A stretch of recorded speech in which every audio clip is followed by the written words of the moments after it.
Bidhaa za ngozi zinazozalishwa na wanafunzi wa taaluma ya teknolojia ya ngozi ikiwemo viatu ukabidhiwa kwa wadau mbalimbali wakiwemo askari polisi wa wilaya Ilemela mkoani Mwanza, ikiwa ni mchango wa DIT kampasi ya Mwanza katika jamii. Hivi leo tumekuja hapa Kirumba kituo cha polisi kuweza kukabidhi jozi za viatu vya ngozi 20 vyenye thamani ya takriban shilingi milioni 1 kwa jeshi letu la polisi.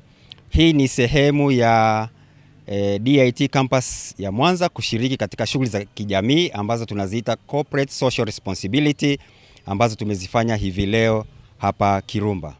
Hii tunawashukuru sana, tunasema ni mwanzo mzuri, na sisi tumeahidi tutawapa ushirikiano pale wanapohitaji katika eneo letu ambao chuo hiki kiko wilaya ya Ilemela.